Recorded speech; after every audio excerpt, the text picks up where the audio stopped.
Welcome to Shooby Dooby Doo Up, a podcast where we talk about pop music, specifically by deep diving a randomly chosen UK top 10 singles chart from the past. This is part 2, and I'm Andy Robinson.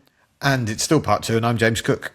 And which UK top 10 have we been looking at, and are we going to be looking at, James Cook? Well, we're halfway through our deep dive of the top 10 singles chart from the 29th of December 2002. That's not Christmassy at all. Not in the slightest, although it has got a new vibe of Christmas about it. A new era of Christmas, I'm going to say. Yeah, I think that's going to come up, yeah. Okay. Seems a good idea, James, for people who missed part 1. I mean, why would be a good question, since it's there, but also we can recount what happened at numbers 10 to 6. At number 10 this week, it's a non-mover. They're all non-movers this week, Andy, in the top half of this chart. So they are. At number 10, it's Robbie Williams with Feel. Robbie getting all raw and emotional and then getting off with Daryl Hannah for ages. At number 9, hey, it's a non-mover again, it's Avril Lavigne, and she's telling us a tale of a skater boy. It's Romeo and Juliet for the Palm Pilot generation. At number 8, it's a non-mover, but it was a former number 1. It's the Last Ketchup song we've lost by Last Ketchup. The Ketchup song by Last Ketchup. Is that what you mean? Yeah, that's what I meant. Yeah. It's What If Rapper's Delight Was the Macarena. At number 7, it is Loving. They say you're a superstar. Yeah, it's motivational posters in song form. And a non-mover at number 5 is Daniel Bedingfield. 6. Oh, God. How long have we been doing this podcast? I don't know. At number 6 is Daniel Bedingfield. He's not number 1, but he's asking if you're not the one. If loving this is wrong, I don't want to be right. As always, you can listen to these songs on our attached Spotify YouTube playlist and the 5 we've just been talking about in part 1, and another half a dozen songs that never ever made the top 10. What the hell are they doing on this playlist? We're going to be recording a special bonus tracks podcast. We do every week. We feature songs that never get into the top 10, but that we want to talk about anyway. Sometimes they're surprisingly not in the top 10. Sometimes they are big tunes. Sometimes they are weird stuff that we found in the charts. And this week we've got a combination of all of that stuff. And if you want to listen to it, become a Patreon backer by going to patreon.com/shubipodcast. Not only do you get the extra episodes, but you also get the smug feeling of knowing that you're keeping the podcast going. Number 5. It's a non-mover at number 5. It is a former number 1. Uh-oh, who is this? Becoming the first artist to feature on this podcast 6 times. It's Eminem with Lose Yourself. That's right, James. Eminem, here he pops up again.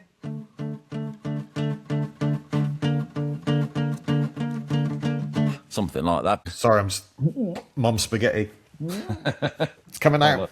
All over your sweater. I mean, it's an iconic opening, isn't it? Got the piano bit before, of course, a beautiful piano motif that makes you think something else is happening before that riff kicks in. And then, what is it? Knees are weak, arms are heavy, vomit on his sweater, Mom Spaghetti. In gun part 1, James, you gave Eminem a bit of a kick in for that rhyme about the spaghetti and the No, sweaty. I gave you the rhyme because you said vomit on their sweaters because you pluralized it, and then you kept spaghetti the same, which means it doesn't make any sense. Right. But you know that whole thing of vomit on the sweater, Mom Spaghettis, it informed so many internet memes and things. People saying, "Why are you wearing a sweater to a rap battle? why are you carbing up?" We've talked about Eminem. Whenever we do the 2000 charts, James, he's always there, isn't he? Yeah, Eminem. and it's just random chance that this has happened. It's just a freakish occurrence. Makes me think Eminem must always be in the top 10 in the 2000s. Yeah. You know. But this is different, I think, from pretty much every other Eminem song that we've covered. Go on. Because when we've talked about Eminem songs before, it's usually the first song off the album where he's doing the Eminem tropes. Yeah. And none of those are in this. Okay, the Eminem tropes we've done in the past with songs like Just Lose It. And, My Name Is. Yeah. We've done a few anyway, haven't we? What do you say about Eminem often? That he's like South Park. That he's a jester, essentially. He's got a pressure valve on society, and he's saying the unsayable and the controversial to get laughs. And we always talk about his tropes where he mentions celebrities often in there. In a derogatory manner, that he's going to knob them.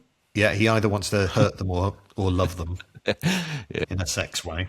He always talks about his drug problems, doesn't he, in these Yeah. songs? What the other tropes he always... Topical news stories crop up. Yeah. So none of that is in there. This is a song for the ages, James. Yes, even though it's specifically for, a certain thing. It's for the movie 8 Mile. Yeah. IMDb rating 7.2. Thanks. What would you say this song represents, James? Well, it's about seizing opportunities that come your way. I mean, it explicitly kind of says that, doesn't it? Very much. The chorus is like, this is what this song is, guys. If he could, he'd have a big golf sale sign pointing this way. So, Yeah. all right. Yeah. You only get one shot. And, for a lot of people, you do only get one shot. And that's part of what the movie is about, I think. It's about how people in the American working class and the underclass, they maybe do only get one shot to get out of that situation. Whereas the rich kids get as many shots as they want and they keep messing up as many times as they like. And I agree. that's the big kind of disparity in society, isn't it? It's not that you don't get an opportunity, it's that you'll probably get one. I think this quite often we should point out, or we could point out rather, that we are both stand-up comedians, aren't we? Yeah. Have you ever used this song as a little mantra to yourself? I mean, I've done it before a gig, important gigs. I sometimes sing this song to myself. Then I realise I've put way too much pressure on myself. Usually mess the gig up. So, No, I haven't. No. have you not? No, not this song. No. I like you saying with the thing anyway, about because I often feel this in comedian land, wherever that may be. I've heard this when I used to do television warm-ups. The working class comedians would get one shot and do not miss their chance to blow and all that. And if they were no good on the show, you'd never see him again. However, the people who went to Cambridge and Oxford, I heard these conversations in the halls and in the offices where people go, yes, we need to find the right vehicle for this person. And, so I agree with you. Yeah, right. The working class element is strong in this one. My son. It's really good. It's really good. Eminem's really good. Yeah. And part of me goes, I want more of this kind of thing. Rather than the humour. All right, then. Well, yeah, I don't know. Maybe it's because we did like 5 of those in a row. Yeah. And you crave, because he's clearly an incredible lyric writer. Incredible would be an understatement, Yeah. I think. Yeah. So to get him to do something that's like, it's quite focused. This is about this. And he really explores it. I suppose the only other one that I think of is Stan. That's different from all of his other stuff as well. There's more of a narrative. He's done loads of them, hasn't he, really? But as we've mentioned in the charts at least, it's his more commercial side of it that gets to the sales. All right, it doesn't matter. This is good from the YouTube comments. Blew the line. Joe M. Sungi says, as a father now, the last verse really hits hard. Sometimes all people around you don't know how heavy it is to be a father. You're a father, James. Did you get any of that elements in this song? Well, I'm certainly heavier now. Because, man, these goddamn food stamps don't buy diapers, and there's no movie, there's no Mekhi Phifer, who's someone who's in the movie. Well, that's a reference, isn't it? We talked about I really like that bit in there that we've talked in the past about Eminem mentioning Amy Winehouse, whoever dragging people in. He brings a character from the film, the actor rather from the film. And it's sort of meta, isn't it, about the soundtrack song, mentioning the actor who plays it rather than a character, as we've done in the past when MC Hammer was going on about the Addams Family and that. This is something else, clever and intelligent. Caught up between being a father and a prima donna. I mean, that pretty much is me. It's like, I wake up and I'm like, oh, shall I be a father today? No. Yeah. No. Pass me my robe. I like the family element of it. Hello Channel on YouTube says he's now a grandfather. Legend. I mean, it's worth remembering Eminem, someone's granddad. Yeah, and that makes him a legend, apparently, because anyone can be a legend these days. See part 1. He is a superstar. In this case, though, Love Inc. would be right to call Eminem rather than someone's mum. Why is this song historically significant? I don't know. I mean, Obama sang it a year ago. Would that be Oh, it? yes. Have you seen that clip? Yeah, it's pretty cool. I mean, imagine Donald Trump God. pulling it off with the aplomb. Yeah. Mind you, he does YMCA pretty good. My So. mom's spaghetti. It's the best spaghetti. Some people are saying it's amazing spaghetti. I'm the best at vomiting it. I miss it with the old days. When Obama was in the White House, there were loads of gigs on YouTube of people playing from the room, and no one's done that. No one these wants days. to do that. Well, Kid Rock does. No, he rapped it at a Detroit rally, but not in the kind of, hey guys, I'm going to do some Eminem now. He kind of subtly gets it in, and then he starts doing it, and everyone goes mad for it. It's nice. Apparently, he would play it before doing events on the presidential trail in 2008 when he was running against John McCain. You know, like a bad comedian would. I mean, seriously, if I went to see a comedian live and they played this as the music as they came on, I would leave. It's too on the nose, mate. I know what you mean. All right. Yeah. It's not to say I don't like this. I do like it. No. Of course, Larry Walsh says, this is a good point, this song is filled with both ferocity and desperation. It's gloriously written, and that is true, hasn't it? The ferocity and the desperation is loud and clear, and it's great track.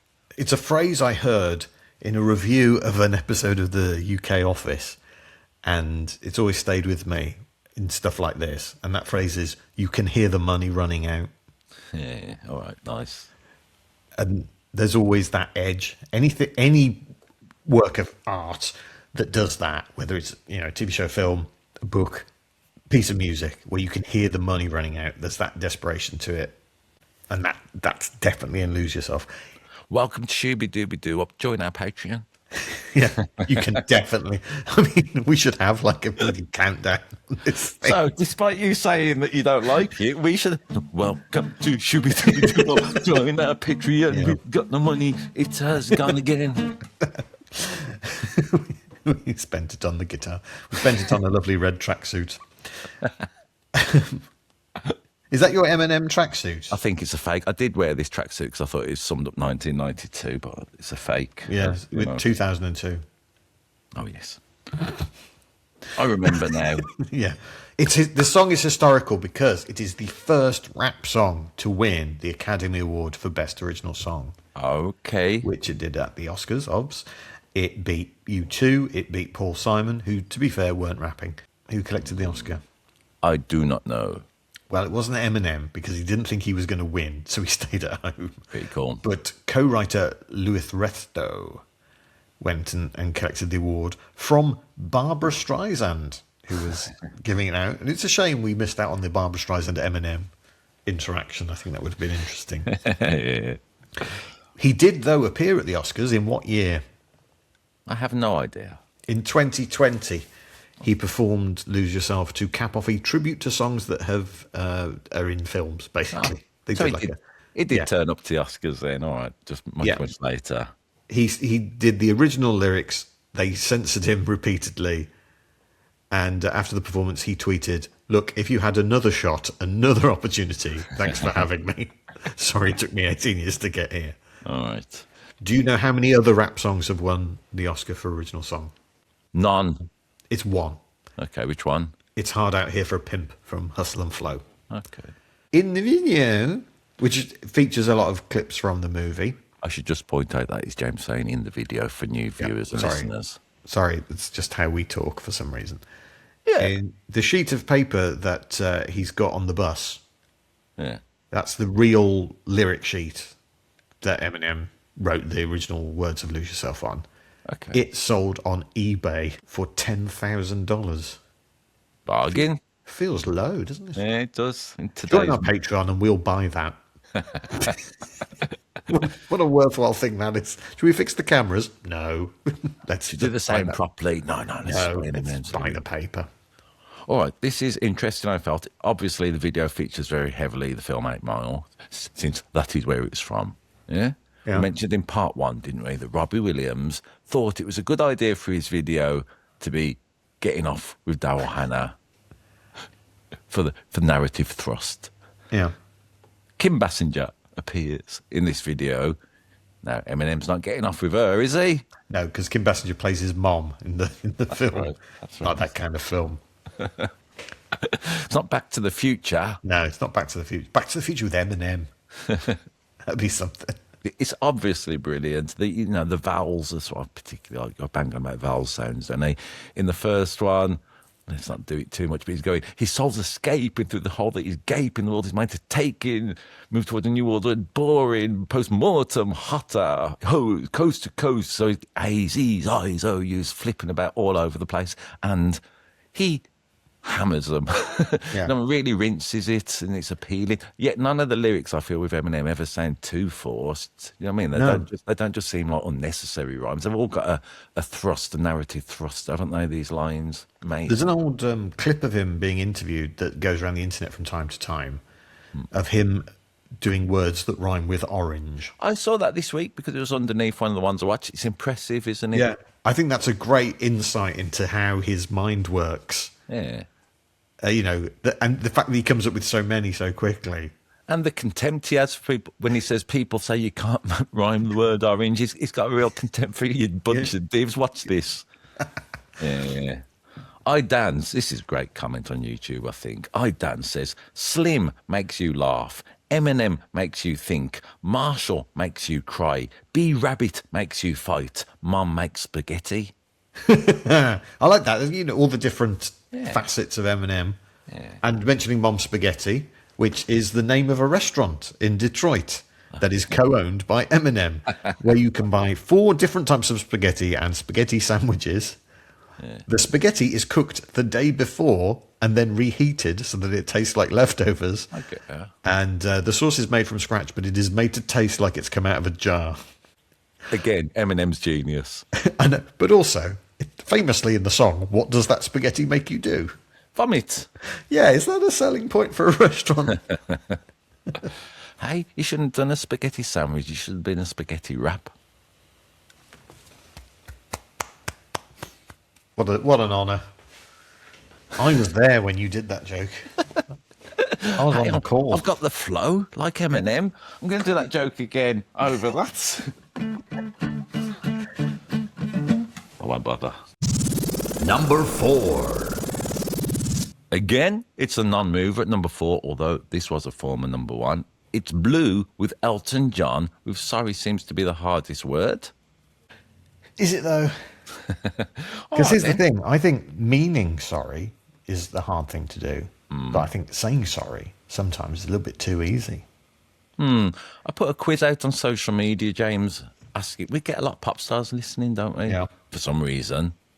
I put out a quiz on social media, on our Instagram and our Facebook, saying just a general question, what do you think is the hardest word to say? We got a lot of responses. The simple question for 1 million pop points of what other words are hard to say. Simon Reeves, well, he believes it's tricky to say the word archipelago. And Morris is getting stroppy and saying he can't speak the language in Mexico. Elton John, weirdly, has said he's got it wrong with sorry and he can't say that it's best to retire. Billy Joel's being a silly know-all and reckons he gets his sauce from Worcestershire. Paul McCartney says he hardly ever gets it right with saying vegetarianism. Well, Robert Runcie is being a cheeky monkey and he's saying he struggles with anti-establishmentarianism.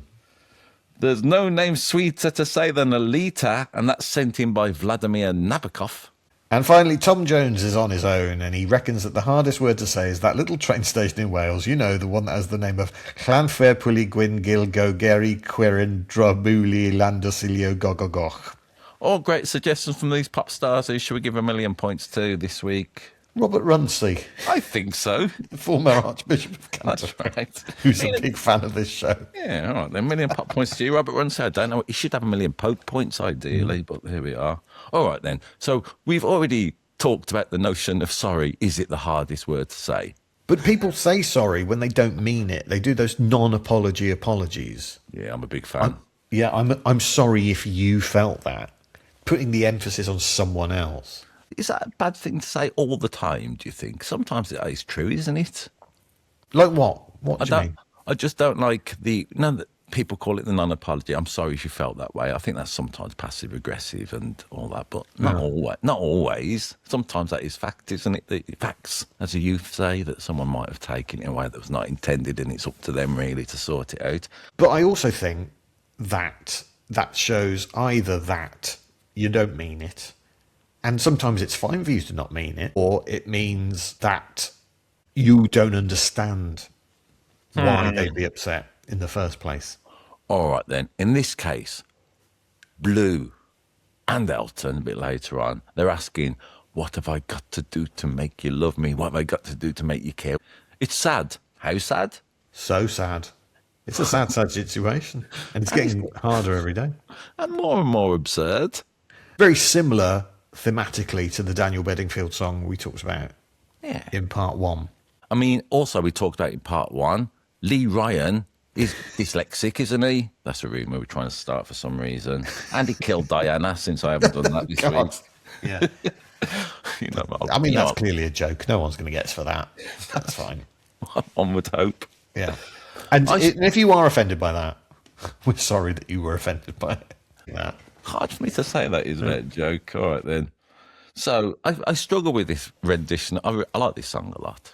Yeah, it's an Elton John classic. Elton John and Bernie Taupin classic, we should point out. Now, I struggle with this version of it a lot because I always think this was boy bands. You can't have everyone singing a line and it retain its emotional heart, can you? You know? Yeah.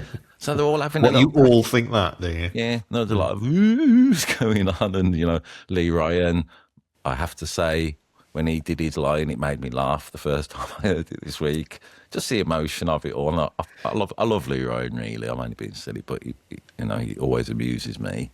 It is like a who can sing their line in the most affected way competition that the members of Blue are having.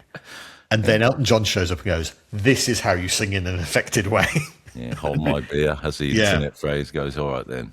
Originally recorded in 1976 on the album Blue Moves. You saw me standing alone. But who's doing this version? What do you mean? It's Blue. Yeah, I'm just saying, it all links up. Huh? It was originally on the album Blue Moves. Oh, my apologies. I've got you. But the Elton John album Blue Moves. And now Blue have done it, and they put it on their album Elton John Jigs a Pound. Elton John's wearing a tracksuit. Yeah. Yeah, he is. You off for a big run, are you, Elton? He loves a tracksuit, Elton. This was good. Did you watch the video? Yep. I liked it. Apart from them all meeting Elton John in the studio and all leaning against each other and over-emoting, there's a bit where Blue are outside the studio kicking a football about. I mean, they've got skills, all of them, apart from Duncan, who looks like he's never kicked a ball in his life. Yeah. And you go, oh, don't do that. Don't put that in, the stereotype. Come on, guys. I liked it. It's Lee Ryan's favourite song. Well, the original version was. I don't know what he thinks about his own version of it. And the rest of the band thought they'd never get permission to do it. But not only did Elton John say yes, he said, I will play the piano and also sing on it. He loves a collab, Elton. We've talked about it in the past. He's had 17 number ones and only one on his own. Yeah, he's always doing something with someone. The original version gets to number 11. This version gets to number 1, so it's 10 better. That's a fact. We can't argue with that, can we? Their numbers. Can't argue with them. Elton John signed a different band called Blue in the 70s to his Rocket record label and played piano on their albums. Okay. Yeah, and that band tried to sue this Blue for using the name Right. in 2000s. Do you think they won that case? No. No, it's Blue. It's a colour, mate. You don't own it. We've talked about this in the past. I remember Maroon 5, they went through a lot of iterations, didn't they, before they decided to call themselves Maroon 5. They went through a lot of colours and numbers. I think Blue did the same. Do you know what they were called once upon a time? What? Vermilion. Yeah. Too similar to Marillion, I think. Going back to it now, why wouldn't you just listen to the original? Right. Because this is a new version and it's the pop stars du jour, you know. But in 2002, okay, but it's 2026 at time of recording. Yeah, so why wouldn't you just listen to the original version now?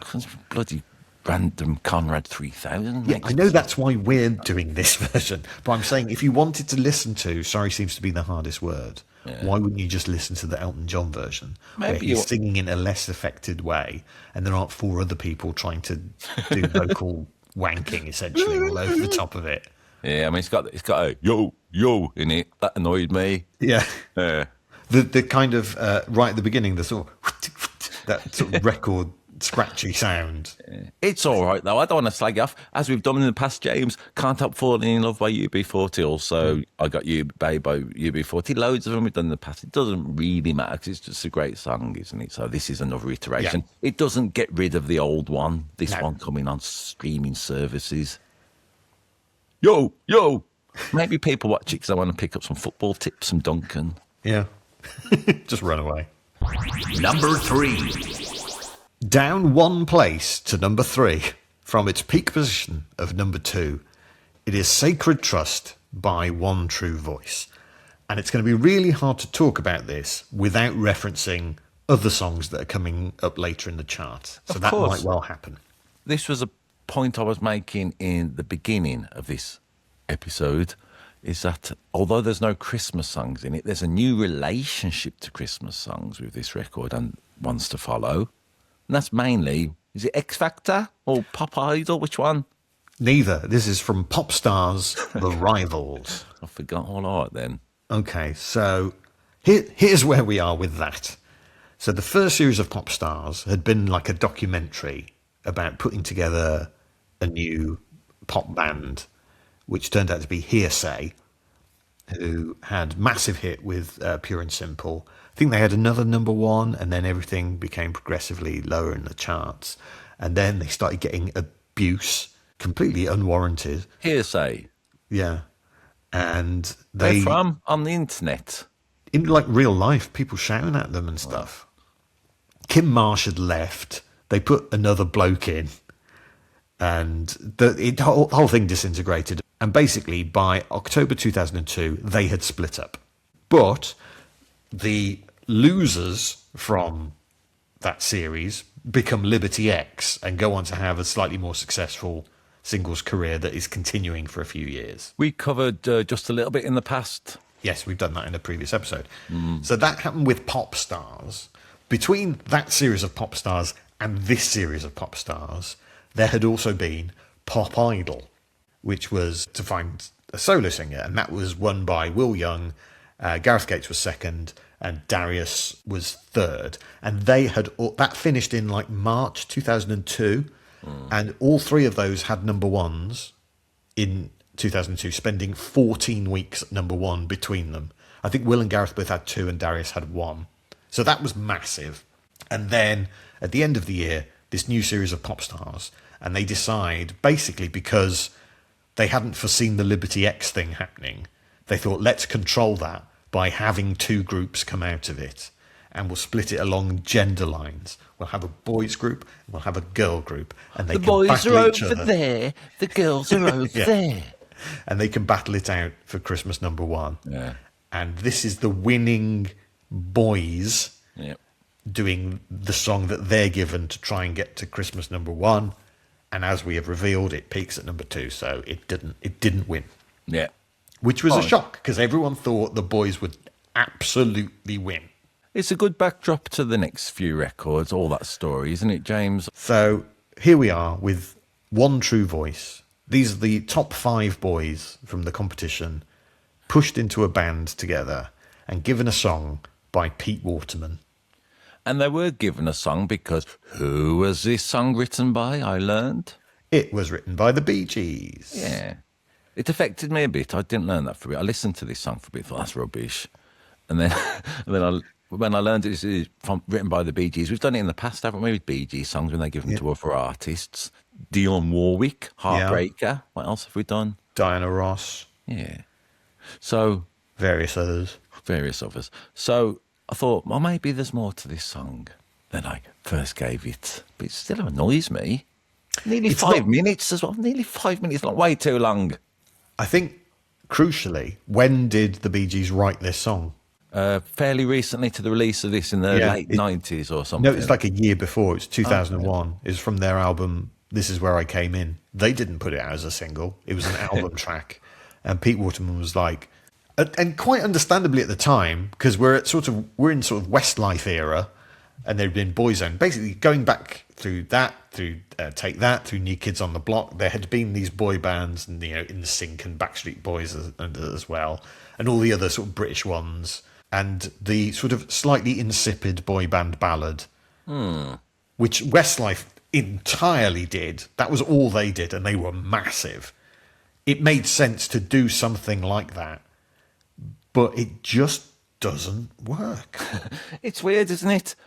As a song, it's got some interesting bits, and you can sort of tell the craft, at least because of the, I don't know, the unexpected choices. They're going, I meant to fight it to the finish, but you made a major, and then goes to a minor. You do, but you made me forget. And then, and no impossible, don't wake me yet.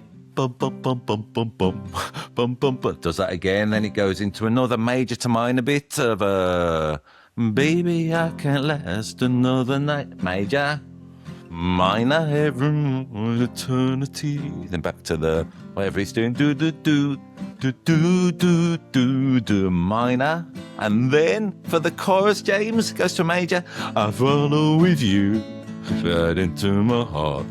However it goes. Annoying. I quite liked the verse. Okay. I was listening to it, again, having not heard it for 25 years. Do you remember this from the time? I didn't. Yeah. I would occasionally watch pop stars because I was, not gigging as much. Wish it was on again. We could both watch it. Yeah, we watched it together, holding hands.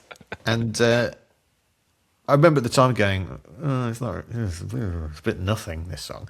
So listening to it this week for the first time in ages and going, actually, the verses are all right. But the chorus... It's lily livered. It's nya, nya, nya, nya, nya. A baby Nya, that nya, nya, you. nya, nya. I follow my heart. Whatever it is. It feels so dated. I agree. Even at the time, it felt dated. And it kind of felt like there is already Westlife and they're on the way down. We've kind of done with that, Pete Waterman. I think you're living in the past a little bit, mate. As the Winter Shrub on YouTube says about this record and this band, Stone Island jeans, spiked hair and dress shoes. What a time to be alive. Yeah, and all got different types of brown coat on in the video, where they're in an airport, sort of hanging around an airport, the five of them. And the thing is, right, these five guys, not the food chain, these five singers, they had won this competition. They had been judged the five best singers in the whole competition. Yeah. So as individuals, there's actually not much wrong with them. And I remember Daniel Pierce, who's like the guy who sings the first line of the thing, being like really good, like a proper soulful voice. And then they're put together as a group and there's just no chemistry.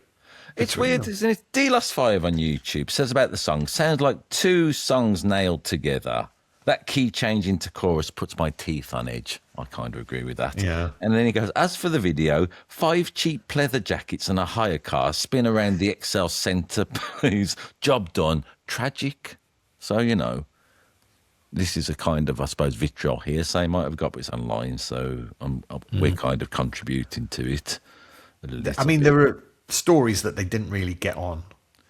Yeah, I've learned a lot about them. Peter Price says this was TV gold. Their egos and terrible songs cemented their fate. Did you ever see them interviewed? Painful. I didn't bother to watch the interviews this week, but I'm sort of tempted. I like it when an interview goes wrong. I can imagine, though, at the time thinking, we've won this. We're the boy band. Absolutely. Boy bands are bound to win. Absolutely. And here's the formula. Pete Waterman has given us an old Bee Gees song, which is all about how I love you and I'll be true forever. And as we've mentioned, Bee Gees songs work in the past. That's almost a guarantee. I mean, this is number 3, so there is that, It's not and failure, he got to number 2.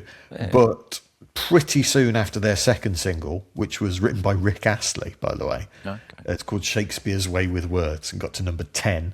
Pretty soon after that, they split up. And that's the end of that. Yeah. It's a tricky business. And what's interesting is the artists, the singers who came like positions 6 through 10 on that show become a group called Fix, Phix, who have 4 top 20 singles over the next 2 years. So arguably they do better. They certainly have more longevity. Yeah. I mean, this is a thing, winning can be a poison chalice sometimes, can't it? The notion that of course, you will be the best and most successful, not true in any shape or form, really. So, And even though they were the winners of the boy section, they didn't win, did they? The stated aim of the show was to have the Christmas number one, and they don't have it. In the group, I mentioned Daniel Pearce. He would go on to audition for the X Factor in 2009, but he gets kicked out at judges' houses. He would, however, sing on 2 number one singles. Is that right? Yes, he sings backing vocals on Dirty Disco by Dizzy Rascal in 2010, and he sings the lead vocal on Nobody to Love by Sigma in 2014. Okay. So good for him. He was the best singer, in my opinion. So there we go then. It's not necessarily all over because that current project's not working. There's also Keith Semple, who would go on to audition for American Idol in 2010, but was thrown off the show because he didn't have the right visa to be in America. Fair enough. 5 years later, he sorted his visa out and he's on The Voice in America, and he gets to the final 24. Until ICE come knocking for him. Yeah, that's right. Here, mate, were you in One True Voice? Also, One True Voice, there are 5 of them. Again, like the blue thing in it. You know, it's 5 lads singing to a woman, always dodgy, I feel. Yeah. Gives me the ick. Who plays drums on this record? Rick Astley? Now, who do you think is credited as playing drums on this record? Don't know. Bearing in mind something we've talked about in the past. Would it be the name of a drum machine, Lynn, or somebody like that? Not even that this time. What is it? Just Pete Waterman. He loves credit, doesn't he, Pete Waterman? If he's going, he'll take it. He probably programmed the drum machine. And Did he? All right. he probably had a toy train set going around the studio. What was happening? Yeah. All right, this is good from the video. Lightsaber says, the guy in the middle needs to go to the loo. That's the same dance I do when I need to go. I thought, what you on about? I had a little flick back. I thought, oh, sorry. Okay. Do check that out on the YouTube playlist. Really good. All right, then, this is good, James. Since we're here, I'll do it this time. I typed in One True Voice into Google. Press news to see what's happening recently. Yeah? Matt Johnson. One of the singers, was he your favourite, you say? No, I like Daniel. Okay. Matt Johnson. He saw a man dangling from a footbridge by his fingertips, 30 foot in the air. He drove his Volkswagen van underneath it, so when the man fell, he had a less of a fall and he landed on top of the Volkswagen. So he saved a man's life, maybe. Well, that's a lovely thing. That's definitely Matt Johnson from One True Voice, because that is quite a popular name. Not from not that Matt Johnson. I liked it in the story. I can't get into it proper, but like the story evolved into him going, well, you know, I'm trying to make a claim on my insurance, but they're saying that that's not covered by rescuing the same. Thought, what a world we live in. It feels like the end of a pop era. And maybe now we're going to talk about the start of the next pop era. Okay. And what fantastic women are holding the torch for this new era? Number 2. It's up 1 to number 2 this week.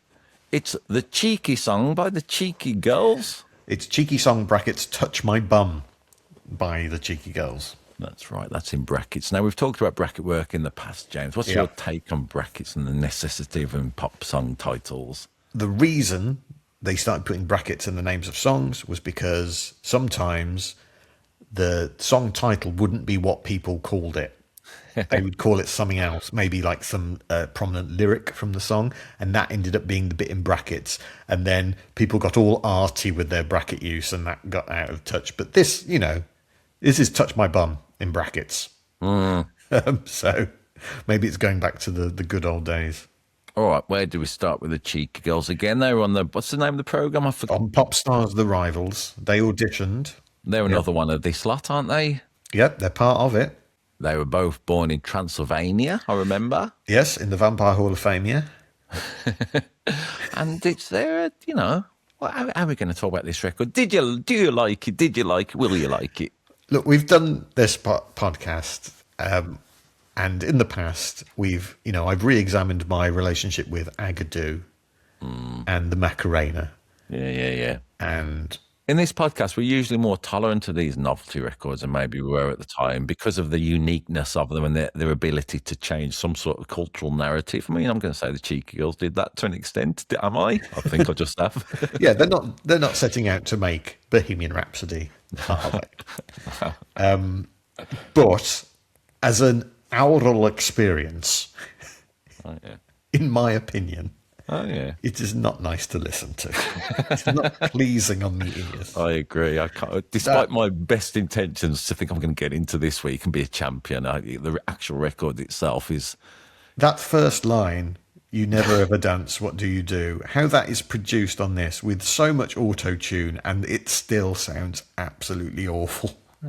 You'll never ever dance, what do you do? Whoa, okay. That's the start. Yeah. But look, We're only at the beginning. it's a huge hit. And I know of people younger than me to whom this brings a lot of fond memories. And I feel like everybody kind of knows the Cheeky Girls. So that's, that's certainly stronger than One True Voice in 20, as of time of recording.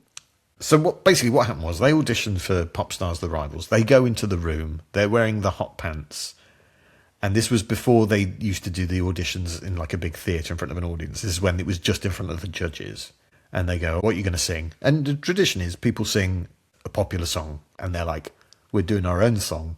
And they start basically singing this. And they start dancing and spinning around. And Pete Waterman said they were the worst act ever. And yet they are one place above his band in the chart this week. Suck it, Waterman. I should point out, as I mentioned in the intro in part one, it is the song with self-reference. I think it is. I think they mention themselves now They and mention again. themselves a little bit. We are the Cheeky Girls. We are the Cheeky Girls. You're the Cheeky Boys. And crucially, because of the brackets, Touch My Bum is their invitation. Touch My Bum, This Is Life. This is life.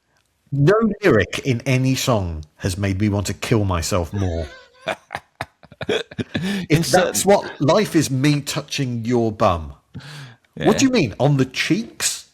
Or is it going to get a bit more medical? Insert name here says, "I wonder if the Cheeky Girls told me to do it would hold up in court."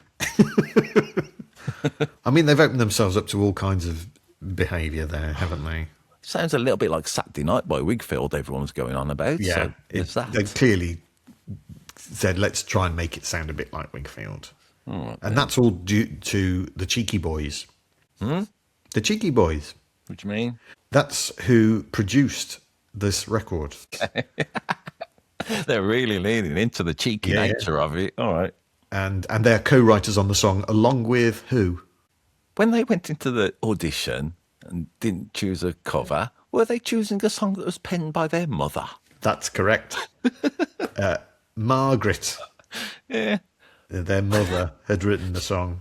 That's good, isn't it? The mum writing your first hit. And then the Cheeky Boys come along. So the Cheeky Boys are a production team known as Giant, with a J, Pete Kirtley and Tim Hawes. They had won an Ivor Novello Award that year because they helped write Pure and Simple for Hearsay, that we've talked about. When Pete Kirtley was 11, he was in a band with his schoolmates, Matt and Luke Goss and Craig Logan, who become Bros. All right. Then he was in a band called The Blue. Dun, dun. Tim Hawes is probably best known for being the guy who came up with the name The Spice Girls for the Spice Girls. Anyway, so they're like two industry producers, but they use the pseudonym The Cheeky Boys with a Z so that no one knows it's them. Okay. But we do kind of know it's them. They've been named and shamed on this very podcast. Are we shaming them? No, not at all. They've done a good job here. They have polished the proverbial, haven't they? I'm going to drag what I mentioned when you showed me this playlist last week, James, into it, but I'm going to put it in the words of Richard Hobson. I still do not know how Lembit Opik managed it. Talk about punching above your weight. Yep, that's right. In December 2006, it's Gabriella.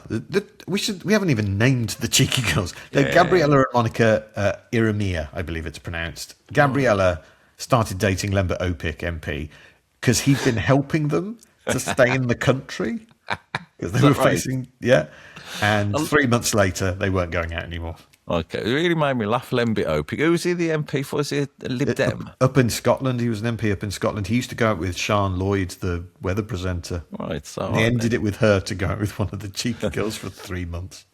Understandably, in the world of politics, a lot of people at the time were saying to Lembit Opik, almost, you're going out with a cheeky girl.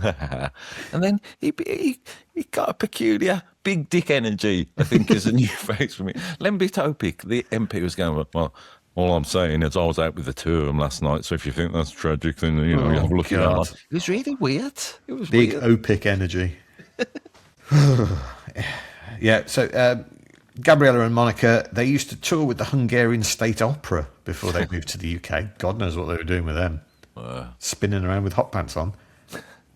In August 2006, they faced bankruptcy because Telstar Records never paid them and then went bankrupt themselves. You arseholes, Telstar. Yeah, touch their arseholes. Give me money. Yeah. Their second album was called In My Mind, brackets, Is a Different World. And you think, that's deep. That's not the full title, Andy. At that point in the title, you're thinking, this is showing a new... It's actually, the full title is In My Mind Is a Different World, a cheeky one. Right. Touch my mind. Don't be shy. Well, I'm glad we talked about the making a living because I had a little Google. James, do you want to do it this time? What the hell are the cheeky girls doing now? I had a look, and would you believe they are working for an Audi car dealership in the daytime, and they do gigs at night, and they say it's very tiring, but they're appearing at certainly loads of Pride events, etc., all around the UK. Yeah. So, but that's imagine trying to buy an Audi, and the cheeky girls turning up. Incredibly, this is their first of 4 UK top 10 hits. Better than One True Voice. Yeah, which means they have had the same number of UK top 10 hits as Neil Diamond. My God. The good old pop music. The UK's number 1. It's a non-mover at number 1. It's second of 4 weeks at the top of the UK chart. It's Sound of the Underground by Girls Aloud. Yes, an absolute banger. It's amazing. It is great. And when we were talking about One True Voice being the end of one pop era, this is the beginning of the next one. Yeah, despite its old allusions to surf guitar, that's on there a lot, isn't it? But also, it's got that fantastic rhythm, a bit jungle, a bit drum and bass, whatever you want to call it. It's a winner. And it was a brave choice. It was a brave choice at the time. Yeah. And again, these are the winning girls from Popstars, The Rivals. And There's something cheeky I liked about it, despite its tea time Saturday night telly approval. The reason Girls Aloud are on there, they're singing about the sound of the underground, aren't they? I mean, in many ways they're not underground, but this record has definitely got a touch of it, I'm going to say. yeah, so the stories, by the way, Kimberly and Nicola from Girls Aloud weren't even in the final 10 of Popstars, The Rivals. They ended up being in it because 2 other girls dropped out. One, how cruel is this? Because she was 10 days too old. Okay. And the other, because she said the show was exploitative. Yeah, fair enough. Oh well, no massive house for you. 10 days too old. That's harsh, isn't it? Nadine had already appeared on Popstars in Ireland, but had been kicked off the show because she was under 18. A controversy that made headline news over there. It was on the front of the Irish newspapers. Fair enough. So Louis Walsh knew her from that already. And Louis Walsh is the manager of Girls Aloud. Oh, is he? I was wondering if he had One True Voice, No, because- Pete Waterman had One True Voice, Okay. and Louis was the manager of Girls Aloud. But everyone says didn't really do any managing at all. This is so not Louis Walsh's thing. Yeah. This is entirely down to A, the girls themselves, and B, Xenomania, the production team behind this record. We've mentioned Xenomania many times, well, several times at least, and they've got a great sound, haven't they, that production team. But also, what are you saying, Girls Aloud wrote it as well? No, I'm not saying they definitely didn't write this, but it's their attitude that brings it to life, isn't it? Yeah. It's their personalities. I agree. Xenomania, it's Brian Higgins and Miranda Cooper are the sort of main 2 involved in this. There's a woman called Nayara Scarlett who also co-wrote Hole in the Head and The Middle for Sugar Babes, among others. Xenomania had already had a number 1 in 2002 with Round Round for the Sugar Babes. We've spoken of Miranda Cooper before. She was a backing dancer for Oh, go on, this rings a bell. Remind me. Ooh Ah. Just a little bit Gina G, that's Gina right. G.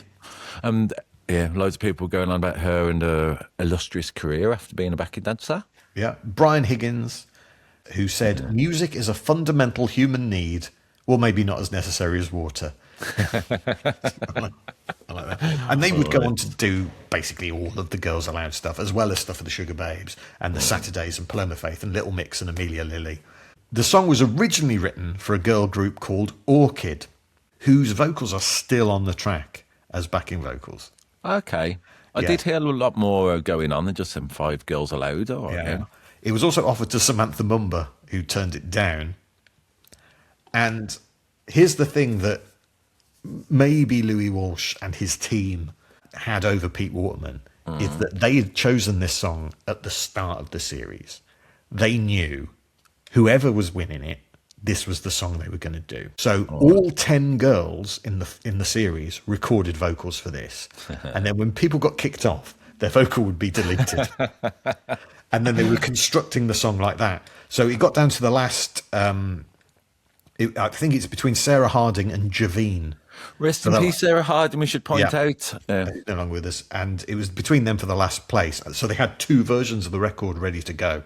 Okay, well, we mentioned this, didn't we, with Blue and One True Voice. This song, it does stand up to loads of people singing it, if you like, a band and everything, because the lyrics imply the sound of the underground. So the fact that you can have maybe 10 people singing it and being one off when it's not happening, I mean, it suits the medium is a message, as Marshall McLuhan said, and, you know, this suits both the message and the medium. And it was nearly not the song choice, because this is a brave choice. And it gets to be a brave choice because everyone thought the boys were going to win. Everyone go, well, the boys are going to win, so we might as well swing for the fences here and do something a bit more fun and exciting. I mean, I love it. I think it's true in pop music, as of today, James, that women are making better pop music than the boys.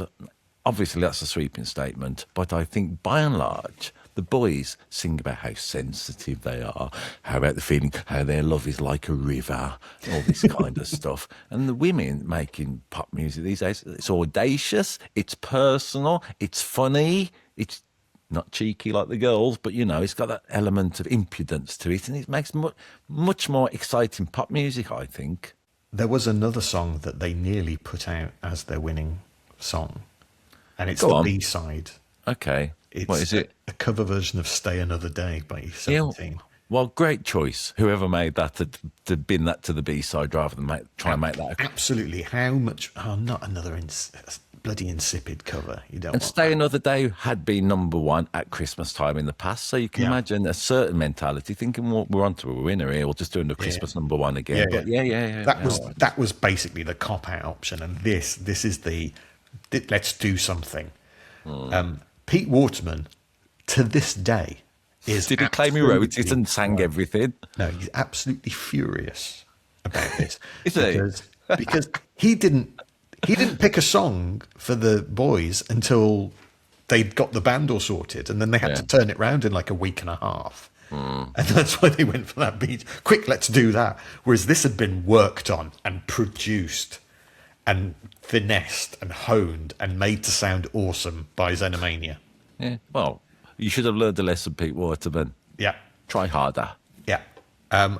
Interestingly, 4 of the losing finalists in the girls section of Popstars The Rival, they form a band called Clear, who had a couple of top 40 hits. And Javine, who I mentioned, Javine Hilton, what did she go on to do? Do not know. Well, she had 5 top 20 hits herself, and she represented the UK at Eurovision in 2005 with Touch My Fire. Not touch my bum. Yeah. Would you rather touch a bum or a fire? She came 18th anyway. So they're doing this song, and apparently Nicola thought it was a mad idea, but the other girls were like really into it. And because they thought they weren't going to win, they really worked hard to win and get Christmas number 1. They came up with a campaign called Buy Girls, as in B-U-Y, buy girls, and Buy Boys, as in B-Y-E. And they went around record shops, and they were meeting and greeting people and handing out stickers, and they did a thing where they would go to record shops and they would put footprints leading from the door, leading up to the Girls Aloud single. By the way, I know all this stuff because of the fantastic book Reach for the Stars by Michael Cragg. Oh, yes. Which I'm holding up for people watching on YouTube. But it's great fun. It's all about British pop music between 1996 and 2006, and it's a wonderful read. It's good to name your sources, James. Yes. We name everyone on YouTube, don't we? This is good. Carly2474 on YouTube says, this will give you more insight into the promotional push. Who remembers those music toys from McDonald's and this song was on it? Those were the best. So Girls Aloud had to deal with McDonald's to make them popular. One True Voice, nowhere near a fillet of fish. And Friends also, now, have you seen that on them? Yeah. It's really weird with McDonald's that they've almost gone back 30 years, haven't they, for their marketing thing, and just having little dolls of the Friends cast. it's because young people watch Friends. Do you know why? Have we talked about this? No, go on. It's because none of the characters are on phones. So that's why Young people watch it. It's aspirational. Is that right? Imagine hanging around with your friends and you're not all on your phone. Okay, that's good then. Yeah. Anyway, Girls Aloud. Yeah. Eventually, they outsell the boys 2-1, and they're at number 1 for 4 weeks, and they go on to have a massive pop career. And also make loads and loads of brilliant records. Brilliant pop records, along with the production team that we've talked about. So, yeah, and also there was a sense that they all kind of got on, and they had chemistry with each other, which the boy band didn't have. They all wear the same brown pleather jackets, though. You can't just all wear the same coat and expect to be best friends. Yeah, all right. Which is why I'm not wearing my red Adidas top that you bought for me. I was going to wear my check shirt. I'll do it in my bonus track, so I'm going to match you in the bonus track on the Patreon. Thanks, all right, so essentially, we are giving a big thumbs up to this record and Girls Aloud and the glory of pop at the end of this podcast. Although I will say this, Pop Idol winner single, Will Young, sold 1 million in 1 week when it went straight to number 1. This one sells about 250,000 in the first week. Yeah. So the numbers have dropped off a bit. We're not bothered by sales, James. We've talked about this. We don't we concern ourselves with numbers and the position. Do you know who knocks this off number 1 in the end of January? Would it be another one from that telly show? Not from that telly show. From another telly show? Yeah. Give me a clue. From Fame Academy. I can't remember their names. Go on, who was it? David Snedden, That's right. who won David Fame Smith. Academy, knocks Girls Aloud off the top of the charts in January. All right. Well, we'll cover that one week. Probably. We're doing every song that's ever been recorded, it turns out. No. Every song that ever made the top 10 and another half a dozen for our Patreon. Ever, blah, blah, blah. There we are, James. The UK singles top 10 from the 29th of December 2002. Did you feel it was a good snapshot of that era for you in retrospect? Yeah. I mean, it's obviously going to be incredibly pop based, isn't it? I think in the bonus tracks we're going to talk about songs that maybe are a bit more variety. If you have to, James, choose a favourite record from this week. Ooh, well, there are ones that have snuck up on me. Daniel Bedingfield. Yeah, Bedingfield, the Ketchup Song. I mean, Lose Yourself is great, but, I'm going to be a basic bitch and say it's Sound of the Underground by Girls Aloud. Me too. After Lose Yourself and Feel, which are 2 of the 30%, 20 of the 30% rather I bought. Yeah, I'm going to go for Sound of the Underground this The week. other one was One True Voice, obviously. Yeah, I've got the posters.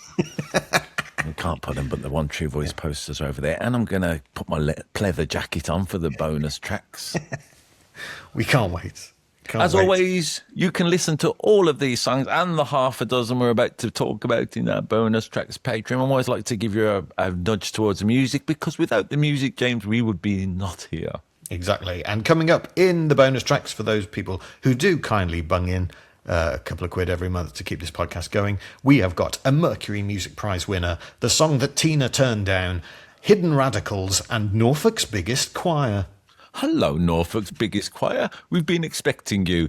We would like to thank all the artists who made these brilliant records. We'd like to thank all the producers and songwriters and everybody else. We'd like to thank all the people who bought these records and the McDonald's toys in 2002. But mainly, we would like to thank you for watching and listening. We really appreciate it. Hope you've enjoyed it. Please leave us a review wherever you get your podcasts from.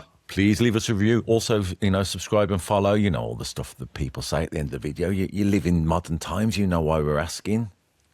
And until next time, shooby dooby doo up. Up, shoe up.